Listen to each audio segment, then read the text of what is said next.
So this is your next chapter, chapter 12, and the name of the chapter is present continuous tense. Okay, it is from Translate Well, and as I have told you that the sequence which I am following is like all the indefinites I have told you, then all the continuous tenses I am telling you here.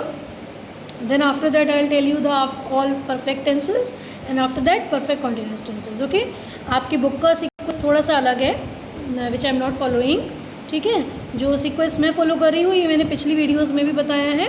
तो अभी आपके indefinite tenses के सारी videos complete हो गए हैं. So now I am going with the present continuous tense. Okay, and in this series you will get the past continuous then future continuous. So here we are starting the series of continuous. Okay, and the chapter number is 12, so do not confuse here. First of all, we are talking about the identity. How will you recognize it, that what are the present continuous tenses? So for recognize them, identity is in Hindi sentences रहा है, रही है, रहे हैं. ठीक है, present का मतलब तो आपको पता ही है कि प्रेजेंट टाइम की बात होती है, और कंटिन्यूअस का मतलब होता है लगातार होना, किसी काम का लगातार होना. तो जब कोई काम लगातार हो रहा है तो रहा है, रही है, रहे ही है. तो अब बात करते हैं सबसे पहले अफर्मेटिव सेंटेंसेस की. अकॉर्डिंग टू मी, जैसा मुझे लगता है कि सारे टेंसेस में सबसे इजी होते हैं कंटिन्यूअस टेंस. कुछ करना ही नहीं होता है. और जैसा कि आपको बहुत ज़्यादा पसंद है, बहुत सारे बच्चों से जब मैं भी ये पूछूं कि मुझे बेटा वर्ब की फॉर्म्स बताइए या कहीं वर्ब का नाम बताइए, कोई 10 वर्ब बताइए, तो वो मोस्टली आईएनजी ऐड करके ही मुझे बताते हैं. तो आपको वर्ब जो है वो उनकी बेस फॉर्म से ज़्यादा आईएनजी फॉर्म में पता है. ईटिंग, जंपिंग, राइटिंग, लर्निंग, इस तरह से आपको पता है. तो वही चीज़ इसमें है कि कंटिन्यूअस टेंसेस में इन पास्ट, प्रेजेंट, फ्यूचर तीनों में ही आपको सोचना ही नहीं है. You have to add ING in the main verb form. ठीक है, आईएनजी फॉर्म आती है वर्ब की, जिसको हम आईएनजी फॉर्म भी कहते हैं, वर्ब की फोर्थ फॉर्म भी कहते हैं, या प्रेजेंट पार्टिसिपल भी कहते हैं. तो वो फॉर्म जो है वो इन तीनों ही टेंसेस में जाती है. you before that you have to take out the common things between the tenses. So जो common होता है tenses में, उनको अगर आप पहले pick out कर लेंगे तो आपके लिए इन जो structures है ना, इनको learn करना बहुत easy हो जाएगा. और जब ये structures एक बार आपके mind में आ जाएंगे, so you can form the sentences easily. फिर कोई दिक्कत नहीं होगी आपको sentences को form करने में. तो affirmative का जो formula है, as you know कि affirmative वो negative में किसी भी tense के हो, we firstly take the subject. ठीक है, तो subject लिया हमने इसमें प्लस एज एम आर. तो आज जो मैंने फार्मूलाज लिखे हैं उनको मैंने बहुत ज़्यादा मतलब एक तरह से अलग नहीं किया है, सेपरेट नहीं किया है कि सिंगुलर सब्जेक्ट का अलग बताऊं या प्लूरल का अलग बताऊं, क्योंकि अब तो आपको यहाँ से समझ में आने लगा है.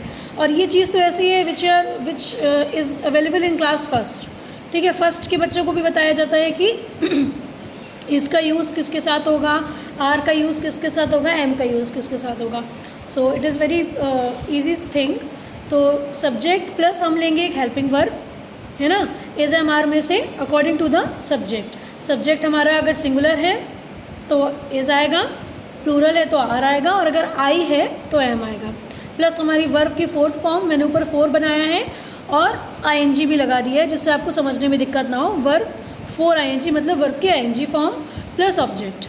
ठीक, एग्जाम्पल स्टार्ट करते हैं. वह खाना खा रही है, तो वह खा रही है मतलब फेमिनिन जेंडर है, और सिंगुलर है तो शी आएगा. ठीक है ना, शी के अकॉर्डिंग क्या हमारी हेल्पिंग वर्ब आएगी, इज़, क्योंकि सब्जेक्ट सिंगुलर होता है तो इज़ आता है, शी इज़. अब हमारी मेन वर्ब है खाना, एक्टिविटी ऑफ ईटिंग ना, तो वो ईटिंग आ जाएगा यहाँ पे. खाने को बोलते हैं ईट. ठीक है, तो ईट में आईएनजी लग गया, आईएनजी फॉर्म खा रही है, ऑब्जेक्ट में हो गया food. So she is eating food, है ना. अभी प्लूरल का भी सेंटेंस मैंने आपको बना के दिखाया है जिसमें हमें आर का यूज़ करना है. वे दौड़ रहे हैं, सो दे आ गया वे के लिए, और चूँकि दे प्लूरल है तो हम हेल्पिंग वर्ब यूज़ करेंगे आर. ओके, और जब यहाँ पे आर यूज़ होगा तो उसके बाद हाँ जो वर्ब है हमारी वो दौड़ना, दौड़ने की होती है रन, और आईएनजी फॉर्म है तो running. So they are running. फिर थर्ड है जिसमें मैंने आई का यूज़ भी दिखा दिया है, मैं तुमसे लड़ रहा हूँ. सो आई के संग एम आएगा, I am fighting with you. So continuous tenses are not so difficult to do. आराम से आप कर सकते हो, बचपन से करते आ रहे हैं, क्लास 6 में अब आप. तो कंटिन्यूस टेंसेज में तो आई थिंक बहुत ज़्यादा सोचना नहीं पड़ता. इनमें तो आपकी हैबिट में आई थिंक यही टेंस सबसे ज़्यादा होते हैं, है ना. या तो आई विल करते हैं आप, या फिर इस तरह के सेंटेंसेस यूज़ करते हैं जो कंटिन्यूअस होते हैं। बाकी टेंसेस में तो थोड़ी दिक्कत आती है for remembering the structures of those tenses, लेकिन इसमें नहीं आती है, थोड़ा ईजी पढ़ते हैं। नेगेटिव में जब हम आएंगे तो सब्जेक्ट प्लस वही हमारा रहेगा is am are, helping verb आ जाएगी सबसे पहले, और प्लस नॉट। अब नेगेटिव सेंटेंसेस है तो नॉट तो दिया ही होगा, is am are plus not plus verb की फोर्थ फॉर्म यानी कि ING form plus object. For example अब मैंने वही सेंटेंस है जिसको मैंने नेगेटिव बना दिया है। अभी था वह खाना खा रही है, नेगेटिव में हो गया वह खाना नहीं खा रही है, तो वह खाना नहीं खा रही है के लिए क्या हो जाएगा, she is not eating food. She तो था ही हमारा सब्जेक्ट था, फिर इज़ लगा और हमने कहा है कि इज़ एम आर के बाद हमें नॉट लगाना है, तो प्लस नॉट है तो she is not, main verb की आईएनजी फॉर्म ईटिंग, उसके बाद so she is not eating food. Then है आपका वे नहीं दौड़ रहे हैं, अभी था वे दौड़ रहे हैं, अब नेगेटिव हो गया तो वे नहीं दौड़ रहे हैं, तो वे के लिए दे, हेल्पिंग वर्ब आर क्योंकि प्लूरल है, नॉट लगेगा according to the structure, not लगा दिया, और फिर मेन वर्ब की आईएनजी फॉर्म यानी running, they are not running. मैं तुमसे नहीं लड़ रहा हूँ, फिर नॉट ही तो लगेगा, बाकी तो सेम रहेगा, I am not fighting with you, तुमसे नहीं लड़ रहा हूँ, साथ नहीं लड़ रहा हूँ, एक ही सेंस निकल रहा है, ठीक है। और इंग्लिश में हम वर्ड टू वर्ड जाने से ज़्यादा किस चीज़ पर जाते हैं, जो चीज़ एक्सप्रेस हो रही होती है, जो एक्सप्रेशन निकल के आता है, जो भाव निकल के आता है, हम सेंटेंस उसके अकॉर्डिंग फॉर्म करते हैं, ठीक है, उसके अकॉर्डिंग फॉर्म किया जाता है, ना कि वर्ड टू वर्ड।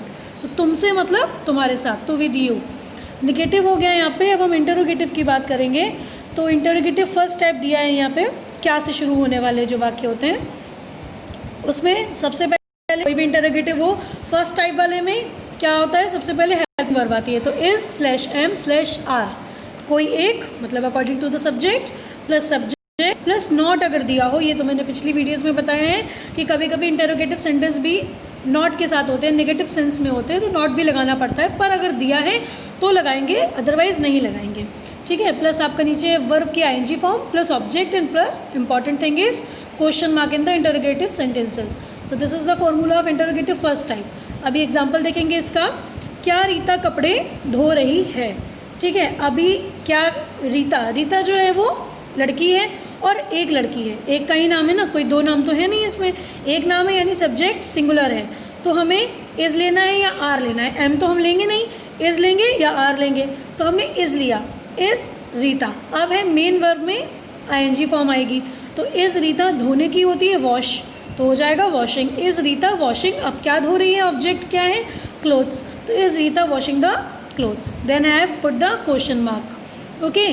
सेकेंड हम देखेंगे, क्या मेरे दोस्त खेल रहे हैं, ये प्लूरल में आ गया, प्लूरल में आ गया तो हमारा मेरे दोस्त, मेरा दोस्त होता तो एक होता, मेरे दोस्त यानी कई सारे दोस्त, तो आर आ जाएगा, इस तो आएगा नहीं, आर माई फ्रेंड्स। अब मेन वर्ब है खेलना, playing.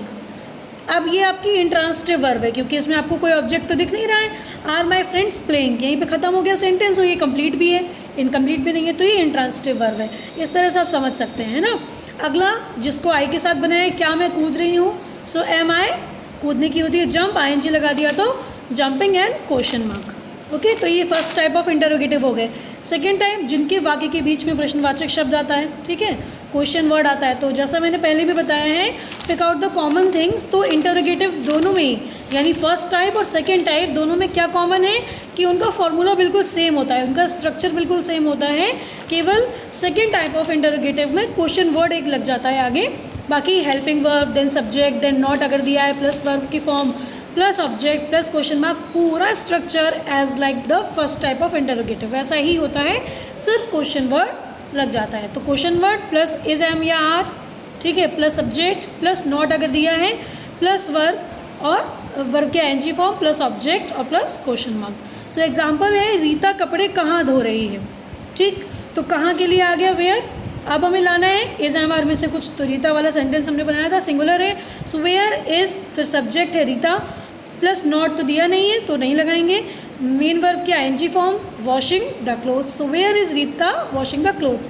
And class believe me when you are start making the sentences ना, तो आपको बहुत इंटरेस्ट आएगा सेंटेंस फॉर्म करने में, क्योंकि आपके पास पूरा स्ट्रक्चर है, और जब ये स्ट्रक्चर होता है ना तो मन करता है और ज़्यादा सेंटेंसेस को फॉर्म करें, तो बड़ा अच्छा लगता है कि अरे वाह हमने पूरा सेंटेंस फॉर्म कर लिया, तो बहुत अच्छी फीलिंग आती है।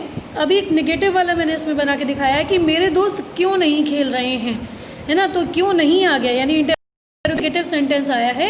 सो वाई आर, क्यों के लिए हमारा क्वेश्चन वर्ड आएगा वाई, फिर हेल्पिंग वर्ब आएगी आर, क्योंकि मेरे दोस्त प्लूरल है।